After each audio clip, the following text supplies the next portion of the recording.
Well, welcome back, everybody. I have a question for you to start us off today. Is it possible to be a 213-year-old, $22 billion company and still consider yourself to be a startup? Well, today's podcast guest is the Hartford's Deepa Soni, and she would say, absolutely. Deepa's story is one of sacrifice, of breaking through comfort zones, and building confidence in redefining the art of possible. She has answered the call many times in her career, which has spanned amazing companies such as IBM, KeyCorp, M&T Bank, BMO, before joining the Hartford in 2019. So Deepa, welcome. Thank you so much for allowing us to shine the light on you, to learn from you, to be inspired by you and your incredible journey. Thank you, Dan. Pleasure to be here with you. Well, we're going to have some fun. And, as I was preparing for the podcast, I spent some time with this because I enjoy the process of learning about amazing leaders. And I kept coming across certain themes that, I would say that are all things Deepa, that really help me understand you, your superpowers, how you show up different. And I want to start by unpacking your role, because I think it's an important part of your answer the call journey. And you came to the Hartford, if I recall, 2019, and then 2021, your responsibilities changed, or I guess were expanded. So maybe talk about that and what initially attracted you to the Hartford. For those who don't know Hartford, the Hartford is a 200-year-old first property and casualty insurer. We also do group benefits and mutual funds. And we have some really rich history in 213 years of insuring really some marquee landmarks like Golden Gate and the Hoover Dam. So I came to Hartford, like you said, back in 2019. And when the call came from Hartford, I'd been in banking for about 25 years, and I've had the privilege of leading multiple digital transformations. So when the call came, I think the urge to do something different, a little bit different than banking, came up. And as I talked through with the executives here, the culture of Hartford really came through, as well as the opportunity that the insurance industry, as well as Hartford, were at the cusp of digital transformation. And so thought it'll be good learning for me to learn a new industry. And I could also apply some of my learnings from banking world into insurance. And I would say 4 years later, all of that has panned out pretty good. Hartford has exceeded all expectations in terms of the culture. It's been a phenomenal culture to work in, work with all folks here. And also the ability and the eagerness of the company to embrace technology, data, and drive digital transformation has been phenomenal. My role today is I'm the enterprise CIO responsible for the overall strategy, vision, and execution of business technology, data analytics, data science, and cyber. I see my role as twofold: being an advisor to the executive team and harnessing the power of tech and data, as well as building a strong technology organization in the company that can foster those partnerships and drive business outcomes at every part of the organization. That is quite a remit, Deepa. I mean, that's a lot going on. And I didn't realize the Golden Gate Bridge and the Hoover Dam. Those are like one of a kind. Like, how would you even figure out how to insure that? That's amazing to me. And I've got to imagine data plays a little bit in that, right? And all these big decisions you have. Deepa, we get a little sneaky here in coming up with some fun people from your past who can shed the light on your superpowers. We call them our mystery questioners, as you know. So I want to start with the first one, who knows you well as a CIO and as a leader today. So let's listen in and let's have some fun with this question. Deepa, you have been a tech visionary leader who combined your deep knowledge of technology and business trends to create ideas that advances the strategic goals of the enterprise. You are always looking ahead and pushing the boundaries. You have an eye on talent and support us to unleash their full potential. I have heard you multiple times that being a CIO was not something you planned for and you stumbled upon it. but you're really amazing at it. And my question for you is how and when did you uncover that this is the right next step for you, where you can grow your influence in the industry and leave a legacy for you? Wow, that's Solja. Solja Pandran is one of our emerging stars here at the Hartford, and she's leading some of the cool work with the really deep business impacting technologies. Thank you, Solja, for your kind words. So that is absolutely correct. I had never dreamt or planned to be a CIO. And I would say my career has really evolved very organically. Two things that have helped me, I think, in terms of the themes that emerge as I look back. One is I naturally or organically was taking the big picture or the futuristic way for the company, and that helped me grow as a leader. And then second, filling white spaces in the organization, things that were gaps that nobody was doing but could help the company. And so I always found a way to start doing some of those things that turned out to be more impactful than when I started thinking about those. And I think so. I would say I would summarize my career totally as a tale of collection of leveraging opportunities, gain hands-on experience along the way. I would say relentless quest to keep creating value for the organizations that I work for, keep challenging myself, evolving myself, but also lots of hard work, sacrifices, failures. So I would summarize by saying 99 perspiration and 1% inspiration, but not a well-planned trajectory. So I hope it's comforting for some folks, some audience in your show, Dan, that wasn't a well-planned, executed plan that worked out, and I'm here today. It was a lot of steps along the way. I think people will be incredibly inspired by that and just realize you don't have to have the perfectly drawn out plan to start the journey, right? It's going to come together. Just keep doing great things and go tackle the big challenges. And one thing in studying your story, and Silja, thank you so much for your question. She and I met, by the way, at the CIO 100 Awards event this year, where she accepted the award on behalf of the Hartford, which is a major, major honor. So immediately just thought highly of her. I'm just glad to include her. So thank you to her. And everyone's got a story. Everyone's got their own journey. And I think one of parts of your journey, you probably wouldn't say these words, but I think it's one of courage. I think it's one of challenging your comfort zone. So take us back to even to maybe the early days of Deepa, and kind of unpack that a little bit for us. Yeah, I think early days of Deepa was a hard-working but a very naive person who didn't understand all the aspects, of being a leader. I started my career in consulting, and I think it did give me some very early lessons. And the lesson was really the power of continuous learning. You learn in consulting that if you don't have relevant skills, you're not going to get placed on the next nice project, and you're going to be on bench. And I think that lesson of being on bench when you're not relevant was a little bit of a hard-hitting lesson. And so for me, that has been a good motivator to keep learning constantly. I think somewhere in that early career, I also learned that if you love technology profession, you shouldn't love specific technologies, because the longevity of a technology profession is directly related to how many different technologies you can learn. So that was a powerful lesson where I don't fall in love with the technology, but I love the technology profession.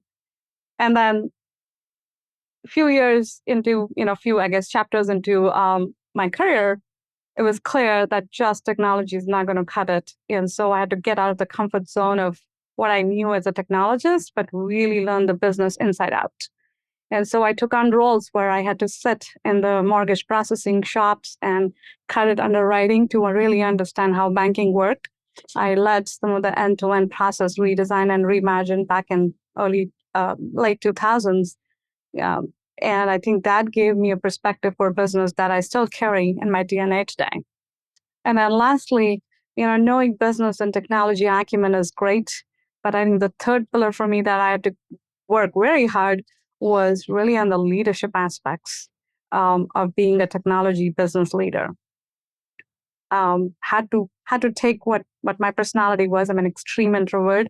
And so I had to develop a leadership style that resonated with me as a person, but also helped me lead thousands of people as I, started to grow in my career.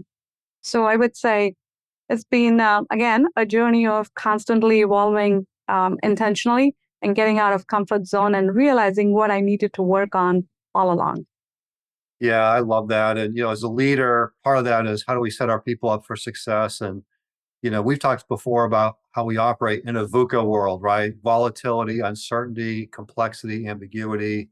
I think every leader would agree we're going to only have more of that going forward. So, for the audience, especially our younger and career folks who are up and comers, what's the muscles? What's the mindset you need to succeed today, even thrive in this kind of environment?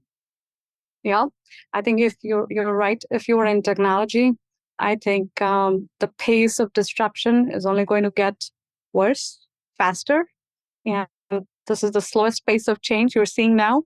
So I think that muscle to deal with VUCA becomes really important. And I consider two or three different things to build that muscle. One is agility. You have to be able to respond, react, be nimble to deliver. And the more the business and the technology changes around us, the more pressure, I would say, as a technologist, you have to ensure that the business can react. I think the second is change, the pace of change, the adaptability. And I often say that change has to be a core competency for a technology organization. Because if we can't, technology is usually the one leading change. We have to learn new technologies and bring the art of the possible to the rest of the organization. So I think change becomes a core adaptability, or change becomes a core competency for it's part of that muscle that we need to develop. And then third is really the ability to experiment and fail fast. There's so many things around us. You can get, like you said, overwhelmed with the complexity, the ambiguity. There is no substitute for trying out a few things, hands-on experimentation, getting smarter, cut it out.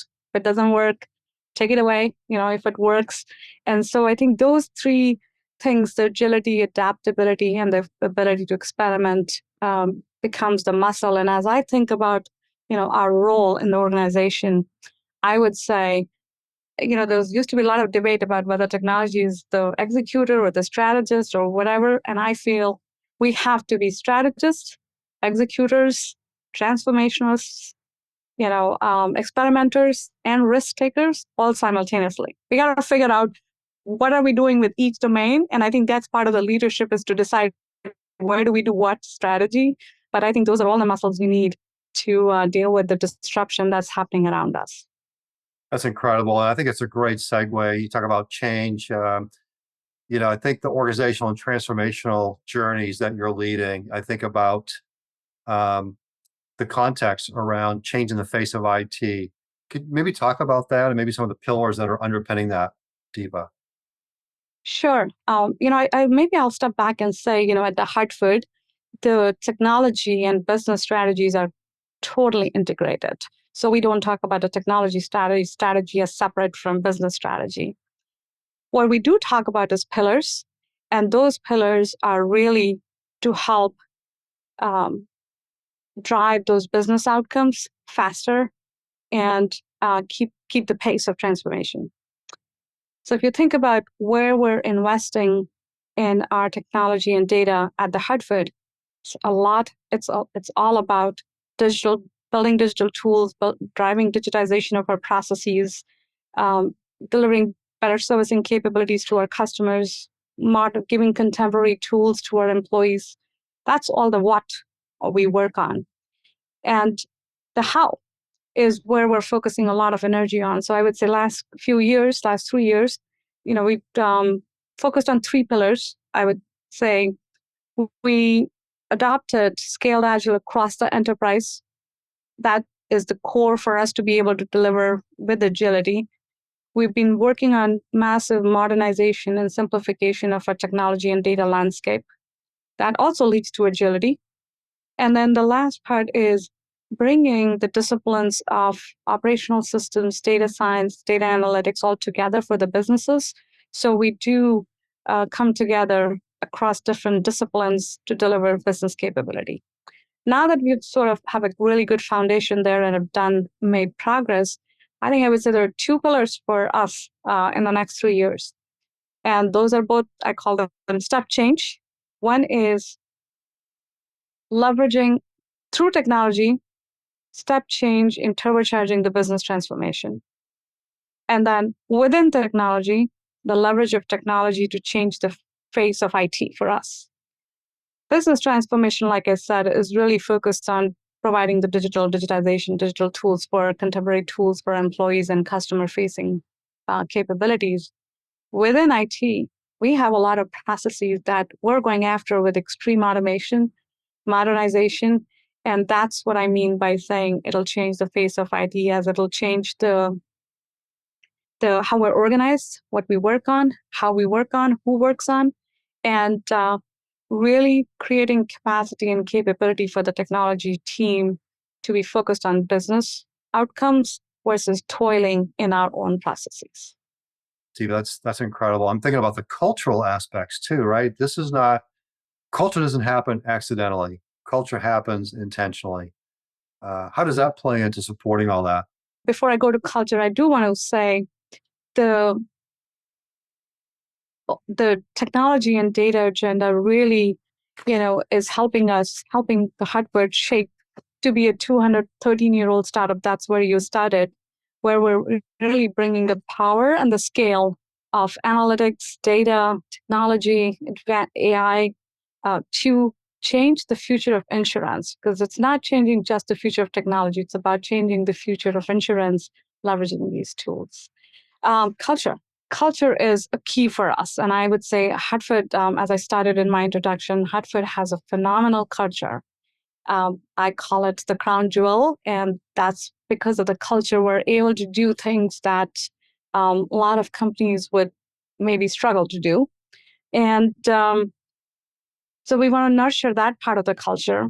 And there are two pillars that we've added within technology on our culture journey. One is innovation, and the second is risk-taking.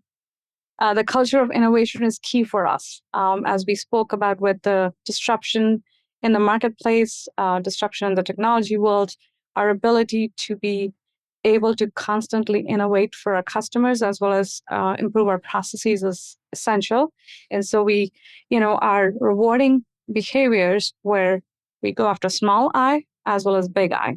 We have a small innovation teams that dealing with the big I's of the world, looking at quantum mechanics, and Gen AI and things like that. And then we have small I that happens across the organization where our delivery teams are actually slotting days where they can do innovation days. And they work on business problems, they work on technology problems, but driving it on a very consistent way. We execute hackathons, we have educational sessions, innovation days, big innovations days. We just last week had a data analytics day where a lot of people, 1,000 of our folks, actually spent the whole day understanding the space around data analytics and how we could embrace change and drive action using those technologies. So a lot of things that foster that innovation culture in the company. And then risk-taking. We know that perfection could be the enemy of movement pace.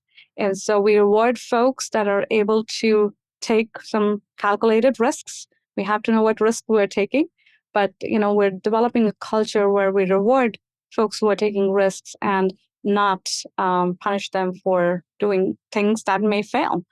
But we got to know what we're doing. So, again, that risk taking is what I would say very judicious. It's cultural, it's a change. So we're not encouraging unjudicious risk taking, but really focused on making sure that where folks can move faster, can leverage newer technologies, all that culture is rewarded and recognized. There's an area that you and I have been talking about for a while that we could do an entire podcast on it, Deepa, given your passion around this. And McKinsey's writing about 3 topics right now a lot. Right? If you follow McKinsey, one is the CEO role, which is a very challenging role. 2 is AI, which we all get that. But the one that I find very fascinating is they're running a lot about middle management. Middle management as a differentiator, middle management as a force multiplier, which I think really fits into your philosophy. And, they're often undervalued, they're often underappreciated. And I don't think most people realize just how much impact they have on sustaining the changes that you're putting in place. So love to get your perspective on middle management. I love hearing you talk about this. Yep, yep. I agree with all of that. I think our middle managers are the key to the transformation. And I would say we've started doing a whole lot of things, but I think there's more to be done for sure. And the as you lay the vision, as you talk about the transformation, it is important that all leadership teams are part of that change. And so we started, doing top 120 leadership forums for the last couple of years. I give a lot of credit to my direct reports in bringing the multiple layers of management into the change management agenda. We've invested in a lot of in training our folks so that they can be part of the change. And given the golden culture of Hartford, I would say I'm very pleased with how we're moving as a whole organization and changing ways of working, adopting newer things, being thought partners with a business. I think those are all big elements of change. And I would end by saying there's more we can do as leaders, and I have my eyes on 2024 for that to be a big topic. Exciting, exciting. Our next question is another mystery questioner from someone who knows you well and uh, like you, very humble leader. And when she was asking the question, she goes, I respect Deepa so much. I really want to hear what she says about this question. So this question is for her as much as it is for our audience. So let's listen in and tell us who this is. Hello, Deepa. I'd like to pose a question around artificial intelligence, AI, ChatGPT, generative conversational AI that is now being touted as the fourth industrial revolution. This has been here for many years. We know this. But it's now getting to a point where it's just hit the tipping point. And it's industry agnostic in terms of how much work is being done in this area. In the financial sector, absolutely, there's a race on in terms of getting to value, getting to alpha growth, getting to productivity growth, but also the use cases behind how we use this tooling, if you will, and make sure you got compliance and ethical AI and all of the layers on top of it. How are you setting this up within your company? How are you thinking about this with your business partners? And on the flip side of that, how are you building a team that is looking at these use cases because they're so varied from marketing and distribution driven to very, very core manufacturing driven, if you will, even in the asset management industry? How are you looking at the team build up? I'd be interested to understand your perspective, Deepa. So that was Jamie Patel, my wonderful boss from a few years ago, and a great partner and supporter. Great to hear from you, Jamie. She's a wonderful leader herself, very inspirational, bold, courageous leader. Gen AI and AI. I would say that Hartford has been a leader and had invested in AI, so I can't take much credit, but my colleague here, Paul Drennan, has led the work of building a very strong AI capabilities. And the way we're set up, we do have a center of excellence, a centralized team that partners across the organization to lead AI, build and lead AI capabilities deeply integrated with the business, deeply integrated with the business. And when Gen AI came, we had a very strong foundation to really build on. Gen AI demanded even more cross-organizational pollination. And so we did bring our technology, data science, information security business leaders all together. And our executive team actually worked together to understand what this technology could do.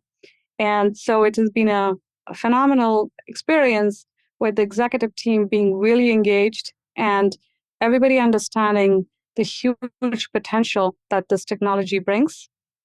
And we are and like I said, there's no substitute for hands-on experimentation. So we were very early on, got into a lot of experiments. We're doing 6-week sprints, learning various parts of Gen AI, various models, various use cases. And we have a team that's ready to operationalize once we like what's coming out of that experimentation. I would summarize by saying huge potential. We understand the huge potential and are very committed to doing it responsibly. But we're building on the strong foundation that we had with AI before. Yeah, fantastic. And Jamie, rock star. We're going to get her on the podcast in 2024. Can't wait. She's been pretty busy like you. And as we were chatting about you and the questions, she I want to weave in a comment she made, Deepa, because I think it's just kind of very telling. It's not packaged as a question; it's just more of a comment. So just listen in and just react to this from Jamie. Deepa is not a pure technologist. Deepa is a person that levers technology to solve business problems. She's in the front line with the business, understanding what they're doing, how they're doing it. And then she's looking behind her in the technology arena to say, how do we solve this using modern techniques, modern architecture? How do we solve this? She's not allowed daylight to be between the business and the tech guys. She has not allowed it. And I would say that's her superpower, is really bringing that together. I think that's something she does exceedingly well. That's pretty special. That's pretty. It's very special and very kind of Jamie to say that. Yeah. Yeah, I remember earlier comment you made about early in your career, how you start off in consulting, and I just wonder, how is that impacting, how you show up, how you think, how you operate? There's been a theme all this entire chat so far about everything you do, it's business driven, right? It's business focused. And so I want to make that point, but maybe there's certain power skills. We say consulting is influence without direct power. So maybe just kind of talk about that and how that helped you accelerate your career and how you show up every day. Yeah, I think that. So I think there are two themes that at least have been clear in my head around the philosophy of what I follow. One is, technology in a company like ours is totally a shared vision. It's a shared accountability. We exist to drive business outcomes. So from that perspective, I think having that business orientation makes sense because that's the role of technology in a company like the Hartford. But the consulting part and being able to influence, I think that definitely helps. I ran architecture for about 10 years. And architecture is one of those disciplines where you do have to influence the rest of the organization without having any direct authority. So I would say learned it with a lot of good experiences, but some not so good experiences, how to do that. And I think that helps for sure. I think that is, again, I think the ownership, the co-shared model, the understanding the role of technology, I think those are all the ingredients for that makes it, it's core to what we do today as CIOs. And I would say that's been true in Hartford as well. I do see my role as a partner and as a consultant and as advisor and co-owner. We're not doing anything in technology that's for technology's sake. Wow. This next mystery questioner, again, someone knows you very well. I think this is going to also help us think like Deepa, know how you operate. So let's listen in to this third and final mystery question. So, Deepa, I like your patience and pragmatism and collaboration with your peers in C-suite. I know how important it is to you. You are one of those CIOs who understand that to transform IT, one needs to influence what happens outside of IT. So my question is, to be a digital and agile business, every function of a company has to change to be agile, not just IT. Could you share with us how you influenced your CFO, Chief Financial Officer, or CRO, Chief Risk Officer, or Chief People Officer to change their practices in their functions to help the company and IT to become more agile? That was Vipin Gupta, very inspirational CIO by himself, and a we were college mates, but didn't realize that we went to the same school till 20 years later. That's an interesting fact. But I've known him, known Vipin for many, many years now. Really good CIO and an inspirational leader by himself. Thanks, Vipin, for your kind words. I would say what you said is true. Technologies outcomes are dependent more outside of technology than inside. We do have to do our share of work within technology, but it is truly a collaboration across the company, across the enterprise that makes it successful. And I would say at the Hartford, I've been blessed to have a really great culture and great partnerships. And when we decided to take on transformation, it was a joint business, technology, finance, HR. We all held hands and agreed that we're going to all do our parts to make this transformation real. And I think that has been true. Very few places, in my opinion, can do that, but the Hartford is one of those places, and that has been very, very critical to the success that we've had. I would also I would dedicate, I guess, this part to my previous boss, Steve Yates. He came from USA. I worked for him at KeyBank, and he brought in that business-centric approach to technology that I guess learned a lot from him. And that is core of my DNA today. So I would dedicate a lot to Steve Yates. He's been a mentor and a supporter, and I learned a lot from him. Wow, what a great honor. Big shout out to Steve and a big thank you to Vipin Gupta. And I quote Vipin often in my presentations. He's got this great expression around, it's no longer about getting a seat at the table. It's about getting the C-suite around the digital table, right? And it's a business table, as you've talked about. These things don't happen unless we're great at communicating. And so I want to unpack some of my favorite Deepa-isms, some of those expressions you use to communicate, to put people inside the cathedral before the first brick is laid, to give that art of the possible, to get people excited about where we're going, even though it's always going to be fuzzy until we get going. But one of the first ones you kind of alluded to a little bit, but talk about perfection is the enemy of progress. Perfection is the enemy of progress. Exclamation point. Point, yes. Again, as the disruption around us keeps happening, the ability to be precise, I think that's what you trade off. With pace, you have to trade off a little bit of the precision. And I think that trade-off is what we all need to get really good at. Where do you need what kind of precision or what actions? I think that is part of the leadership evolution.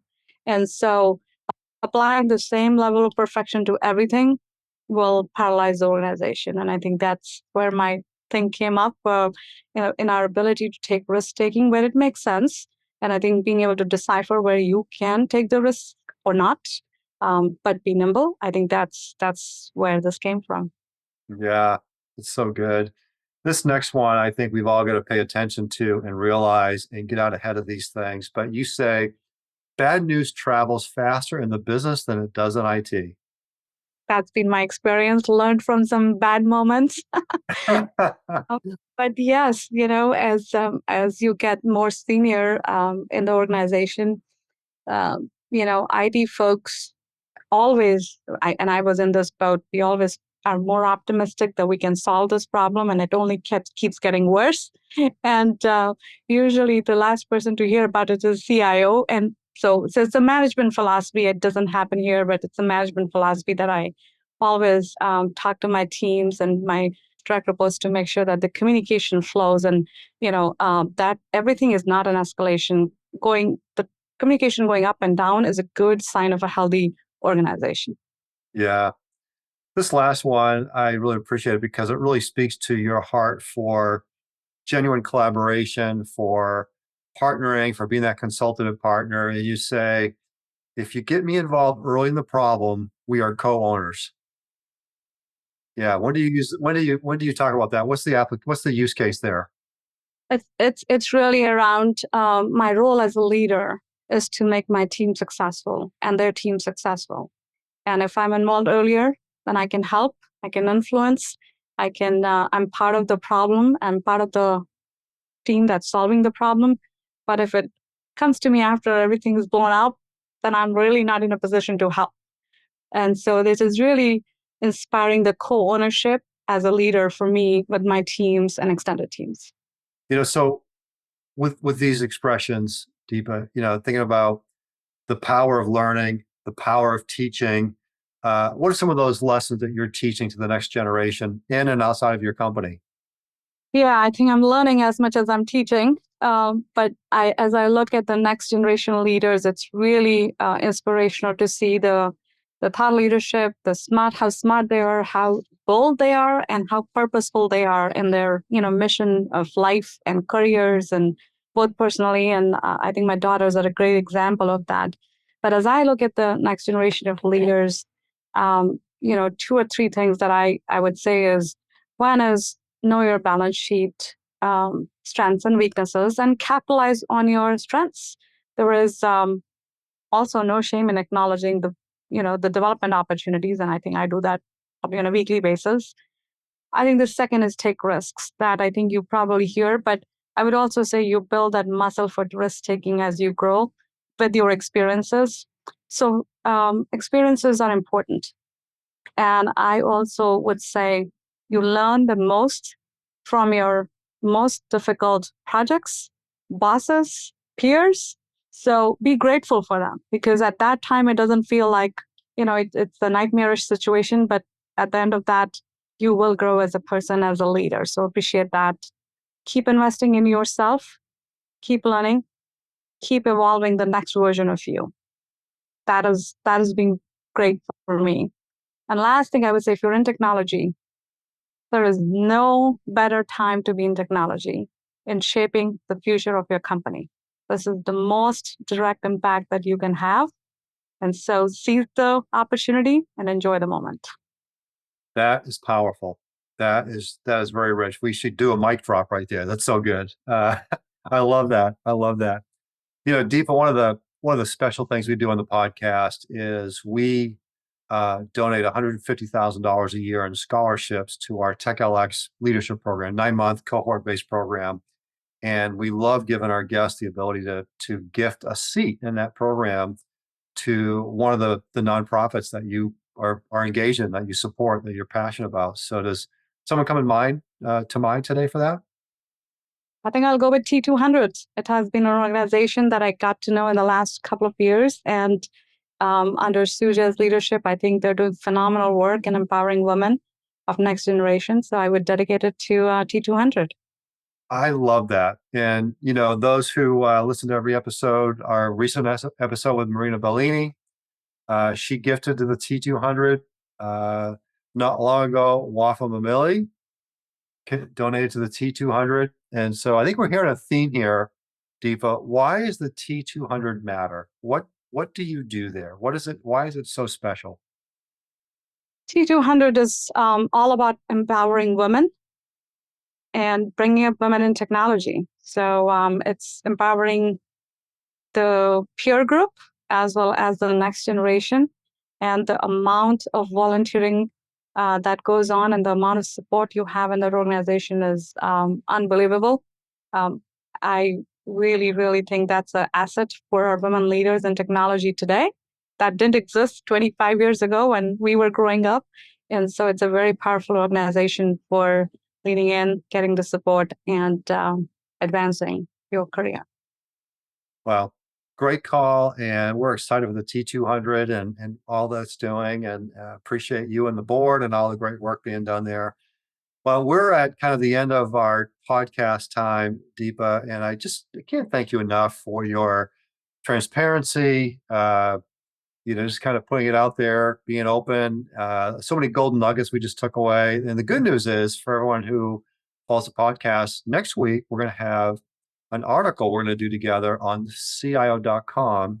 And I've got some areas I want to double click on with you, kind of a different track. So I want to get into your perspectives around enterprise agility, enterprise architecture, extreme automation, enterprise AI, just so many of these topics that you've got a real point of view on. So So tune into that, read that article, y'all. And Deepa, again, thanks so much for making the time to be here. I know you're really busy.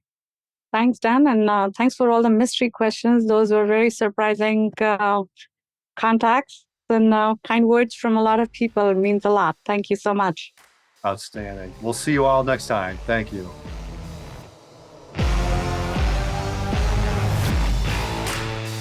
You've been listening to Tech Whisperers, inside the playbook of the best digital leaders, a Woolette and Associates podcast.